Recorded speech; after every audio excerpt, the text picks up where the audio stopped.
नमस्कार, आकाशवाणी से समाचार प्रभात के साथ मैं देवेंद्र त्रिपाठी।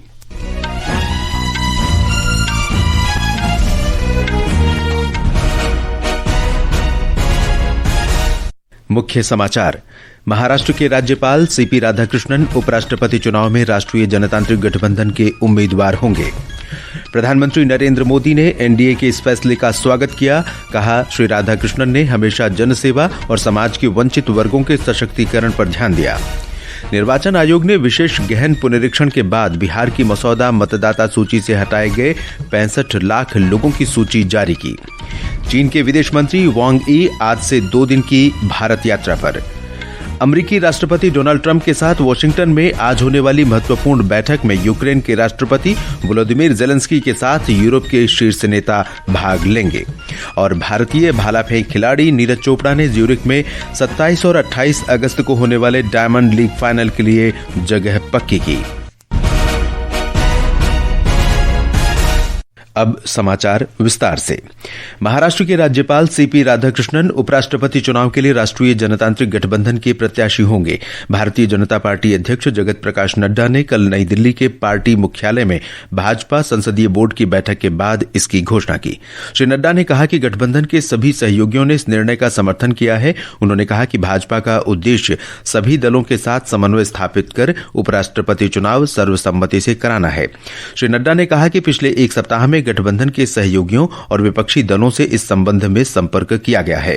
सभी के साथ चर्चा हुई, सुझाव मांगे गए और उसके बाद फिर ये तय हुआ कि हमारे उपराष्ट्रपति के प्रत्याशी के रूप में हमारे महाराष्ट्र के राज्यपाल श्री सीपी राधाकृष्णन जी, चंद्रपुरम पुन्नासामी राधाकृष्णन जी, उनको हम एनडीए का प्रत्याशी बनाएंगे। प्रधानमंत्री नरेंद्र मोदी ने राष्ट्रीय जनतांत्रिक गठबंधन के इस फैसले का स्वागत किया है। श्री मोदी ने एक सोशल मीडिया पोस्ट में कहा कि श्री राधाकृष्णन ने सार्वजनिक सेवा के लंबे दौर में अपनी विनम्रता, बुद्धिमत्ता और समर्पण से अलग पहचान बनाई है। विभिन्न पदों पर रहते हुए उन्होंने हमेशा जनसेवा और समाज के वंचित वर्गों के सशक्तिकरण पर ध्यान दिया। प्रधानमंत्री ने विश्वास व्यक्त किया है कि श्री राधाकृष्णन एक सशक्त और प्रेरक उपराष्ट्रपति होंगे। सूचना और प्रसारण मंत्री अश्विनी वैष्णव ने भी श्री राधाकृष्णन को राष्ट्रपति पद के लिए एनडीए उम्मीदवार मनोनीत किए जाने पर बधाई दी है। हमारे संवाददाता ने बताया है कि श्री राधाकृष्णन उपराष्ट्रपति पद के लिए दक्षिण भारत के अन्य पिछड़ा वर्ग के पहले नेता हैं। एक छात्र नेता के रूप में अपनी राजनीतिक यात्रा शुरू करने वाले चंद्रपुरम पोन्नुसामी राधाकृष्णन राष्ट्रीय स्वयंसेवक संघ और जनसंघ जैसे संगठनों में सक्रिय रूप से शामिल रहे। श्री राधाकृष्णन कोयम्बटूर से 2 बार लोकसभा के लिए चुने गए और 1.5 लाख से ज्यादा मतों के रिकॉर्ड अंतर से जीत हासिल की। संसद सदस्य के रूप में वे संयुक्त राष्ट्र और बाद में ताइवान गए भारतीय संसदीय प्रतिनिधिमंडल का हिस्सा थे। तमिलनाडु में उन्होंने भाजपा के प्रदेश अध्यक्ष के रूप में कार्य किया, जहां उन्होंने सामाजिक और विकासात्मक मुद्दों को सक्रिय रूप से उठाया। श्री राधाकृष्णन झारखंड, तेलंगाना, पुडुचेरी और महाराष्ट्र के राज्यपाल भी रह चुके हैं। झारखंड में उन्होंने केवल 4 महीनों के भीतर सभी 24 जिलों का दौरा किया और जमीनी स्तर पर शासन को मजबूत करने के लिए नागरिकों और अधिकारियों से सीधे संवाद किया। तमिलनाडु के तिरुपुर में जन्मे श्री राधाकृष्णन पेशे से एक कृषक और उद्योगपति हैं। वे अपनी ईमानदारी, दूरदर्शिता और बेदाग सार्वजनिक जीवन के लिए जाने जाते हैं। समाचार कक्ष से विष्णु की रिपोर्ट के साथ राजेश मीणा। उपराष्ट्रपति का चुनाव 9 सितंबर को होगा। श्री जगदीप धनखड़ के त्यागपत्र के कारण ये चुनाव हो रहा है। निर्वाचन आयोग ने बिहार की मसौदा मतदाता सूची से हटाए गए 65 लाख लोगों की सूची जारी कर दी है। मसौदा सूची विशेष गहन पुनरीक्षण के बाद 1 अगस्त को जारी हुई थी।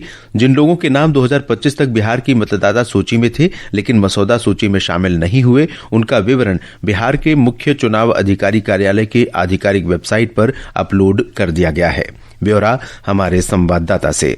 निर्वाचन आयोग ने जो सूची प्रकाशित की है उसमें वैसे मतदाता जिनके नाम जुलाई 2025 तक बिहार की मतदाता सूची में शामिल थे लेकिन मसौदा सूची में हटा दिए गए थे, उनका पूरा ब्यौरा दिया गया है। कांग्रेस, राष्ट्रीय जनता दल, वाम दलों और अन्य कई विपक्षी दलों ने इस सूची को दावा और आपत्तियां दाखिल करने के लिए सार्वजनिक करने की पुरजोर मांग भी की थी। इस वर्ष 1 अगस्त को बिहार के लिए प्रकाशित प्रारूप मतदाता सूची में लगभग 22 लाख नाम मतदाताओं की मृत्यु मृत्यु के कारण हटा दिए गए हैं। निर्वाचन आयोग के अनुसार जिन मतदाताओं की मृत्यु हो चुकी है, जो पलायन कर गए हैं या किसी अन्य निर्वाचन क्षेत्र में चले गए हैं, उनके नाम अब वेबसाइट पर क्रम संख्या, इपिक नंबर, नाम, आयु, लिंग और अन्य विवरण के साथ खोजे जा सकते हैं। धर्मेंद्र कुमार राय, आकाशवाणी समाचार, पटना।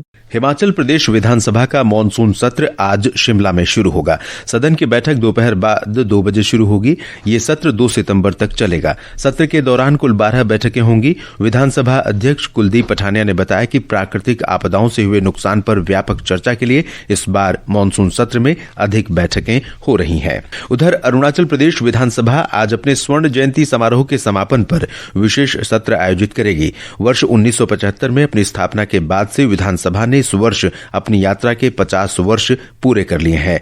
जुलाई में शुरू हुआ 1 महीने तक चलने वाला ये समारोह आज की विशेष बैठक के साथ संपन्न होगा।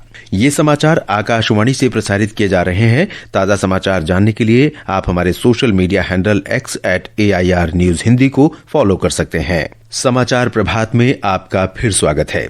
चीन के विदेश मंत्री और कम्युनिस्ट पार्टी के सदस्य वांग यी आज के 2 दिन की भारत यात्रा पर रहेंगे। राष्ट्रीय सुरक्षा सलाहकार अजीत डोवाल के निमंत्रण पर उनकी ये यात्रा हो रही है। चीन के विदेश मंत्री भारत के विशेष प्रतिनिधि डोवाल के साथ भारत चीन सीमा विवाद पर विशेष प्रतिनिधिमंडल स्तर की वार्ता के 24वें दौर में शामिल होंगे।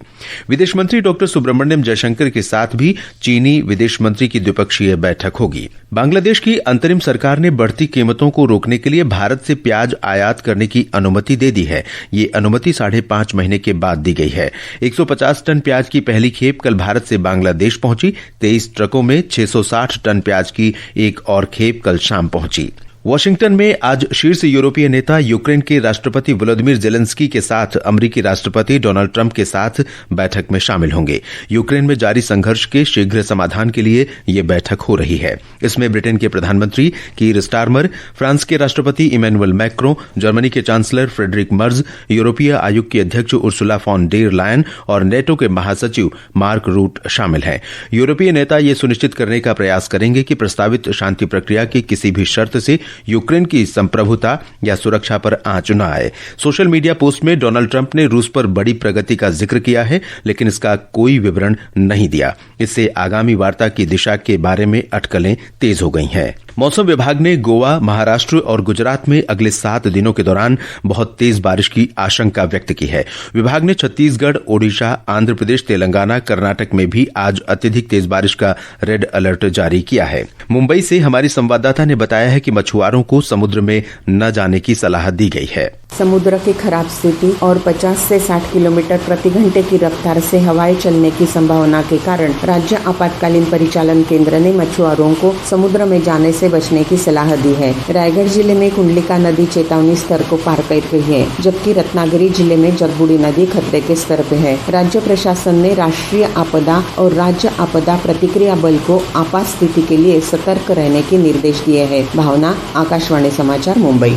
हिमाचल प्रदेश और जम्मू में बादल फटने और लगातार वर्षा से पंजाब की नदियों का जलस्तर बढ़ गया है। एक रिपोर्ट। कपूरथला और होशियारपुर के 20 से ज्यादा गांव और सीमावर्ती पठानकोट जिले के लगभग 10 गांव नदियों के उफान पर होने से प्रभावित हुए हैं। कपूरथला और होशियारपुर के कुछ हिस्सों से सैकड़ों ग्रामीणों को आश्रय गृहों में पहुंचाया गया है, जबकि वहां खड़ी धान की फसल बह गई है। संबंधित जिला प्रशासनों ने वरिष्ठ अधिकारियों को 24 घंटे निगरानी के लिए तैनात किया है और निवासियों से आश्रय गृहों में जाने की अपील की है। इस बीच पंजाब के जल संसाधन मंत्री बरिंदर कुमार गोयल ने मौजूदा स्थिति की समीक्षा की और लोगों, पशुओं और संपत्ति की सुरक्षा के लिए त्वरित राहत उपाय सुनिश्चित करने के निर्देश दिए हैं। तत्काल उपायों को सुगम बनाने के लिए 24 घंटे निगरानी के साथ विभागीय निगरानी प्रबंधन प्रणाली स्थापित कर दी गई है। राजेश बाली, आकाशवाणी समाचार, जालंधर।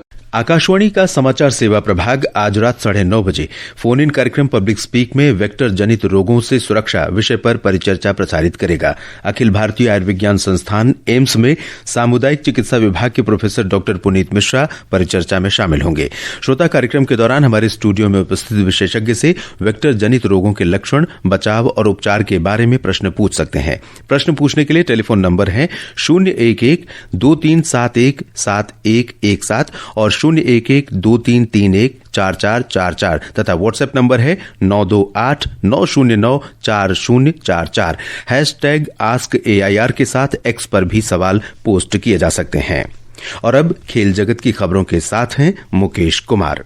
मौजूदा विश्व चैंपियन और 2 बार के ओलंपिक पदक विजेता नीरज चोपड़ा ने इस वर्ष के डायमंड लीग फाइनल में जगह पक्की कर ली है। फाइनल 27 और 28 अगस्त को स्विट्जरलैंड के ज्यूरिख में होगा। नीरज ने पेरिस चरण में 88.16 मीटर तक भाला फेंककर जीत हासिल की थी। उन्होंने दोहा में 90.23 मीटर का नया राष्ट्रीय रिकॉर्ड भी बनाया था। इस बीच ईस्ट बंगाल और Diamond Harbour FC Durand Cup football tournament के सेमीफाइनल में पहुंच गए हैं। कोलकाता के विवेकानंद युवा भारती क्रीड़ांगन में क्वार्टर फाइनल में कल ईस्ट बंगाल ने चिर प्रतिद्वंदी मोहन बागान सुपर जायंट्स को 2-1 से हराया। 16 बार का डूरंड चैंपियन ईस्ट बंगाल अब सेमीफाइनल में पहली बार खेल रहे डायमंड हार्बर FC से खेलेगा। उधर जमशेदपुर में एक अन्य क्वार्टर फाइनल में डायमंड हार्बर FC ने जमशेदपुर FC को 2-0 से हराकर अंतिम 4 में जगह बनाई। उधर मौजूदा champion Jannik Sinner Cincinnati Open tennis tournament के पुरुष सिंगल्स फाइनल में कल कार्लोस अल्कराज से खेलेंगे। महिला सिंगल्स में इगा स्वितेक ने एलिना रायबैकिना को 7-5, 6-3 से हराकर पहली बार सिंसिनाटी के फाइनल में प्रवेश किया। कोयला और खान मंत्री जी किशन रेड्डी ने दुनिया भर में हो रहे बदलावों को देखते हुए निर्माण कंपनियों से निर्माण क्षेत्र में केवल स्वदेशी सामग्री का उपयोग करने की अपील की है। भारतीय रियल एस्टेट डेवलपर्स संघों के परिसंघ के हैदराबाद प्रॉपर्टी शो में श्री रेड्डी ने कहा कि हैदराबाद में निर्माण क्षेत्र तेजी से बढ़ रहा है और निर्माण कंपनियों को उपभोक्ताओं के हितों के अनुरूप काम करना चाहिए। राष्ट्रीय आयुर्वेद विद्यापीठ आज से नई दिल्ली में 30वीं राष्ट्रीय गोष्ठी आयोजित करेगी। ये विद्यापीठ आयुष मंत्रालय के अंतर्गत एक स्वायत्त संस्था है। आयुष मंत्रालय ने बताया है कि इस वर्ष का विषय है आयुर्वेद के माध्यम से बाल चिकित्सा में रोग और कल्याण का प्रबंधन। ये समाचार हमारी वेबसाइट newsonair.gov.in और हमारे news on AIR mobile app पर भी उपलब्ध हैं। और अब आज के समाचार पत्रों की सुर्खियों के साथ हैं मनोज। धन्यवाद देवेंद्र। उपराष्ट्रपति पद के लिए एनडीए उम्मीदवार की घोषणा, प्रधानमंत्री मोदी की दिल्ली को सड़कों की सौगात, चुनाव आयोग की प्रेस कॉन्फ्रेंस, जम्मू कश्मीर के कठुआ में बादल फटने सहित विभिन्न खबरें सभी समाचार पत्रों के पहले पन्ने की सुर्खी बनी है। नवभारत टाइम्स लिखता है, राधाकृष्णन एनडीए के उपराष्ट्रपति उम्मीदवार। हिंदुस्तान ने बताया है, राधाकृष्णन दक्षिण भारत में भाजपा का अहम चेहरा। दैनिक भास्कर के अनुसार ओबीसी समुदाय से हैं राधाकृष्णन, समर्थक उन्हें तमिलनाडु का मोदी कहते हैं। प्रधानमंत्री नरेंद्र मोदी द्वारा दिल्ली में 11,000 करोड़ की सड़कों का उद्घाटन और उनके बयान अखबारों में प्रमुखता से है। हिंदुस्तान ने पीएम का बयान दिया है, दिल्ली को विकास का मॉडल बनाएंगे। राजस्थान पत्रिका और राष्ट्रीय सहारा ने पीएम के हवाले से लिखा है, संविधान सिर पर रखने वाले ही उसे कुचलते थे, सत्ता में रहते बनाए अन्यायपूर्ण कानून। दैनिक भास्कर और पंजाब केसरी ने लिखा है, चुनावी शुद्धता पर आर पार, 7 दिन में हलफनामा या माफी, तीसरा विकल्प नहीं। जनसत्ता के अनुसार चुनाव आयोग की राहुल को ललकार, हलफनामा या माफी नहीं तो आरोप निराधार। दैनिक भास्कर ने खास खबर छापी है, डिजाइनर बेबी का ट्रेंड, हाई आईक्यू के लिए लाखों खर्च ताकि बच्चा बेहतर प्रदर्शन करे, एआई को चुनौती दे सके। और अंत में मुख्य समाचार एक बार फिर। महाराष्ट्र के राज्यपाल सीपी राधाकृष्णन उपराष्ट्रपति चुनाव में राष्ट्रीय जनतांत्रिक गठबंधन के उम्मीदवार होंगे। प्रधानमंत्री नरेंद्र मोदी ने एनडीए के इस फैसले का स्वागत किया। कहा, श्री राधाकृष्णन ने हमेशा जनसेवा और समाज के वंचित वर्गों के सशक्तिकरण पर ध्यान दिया।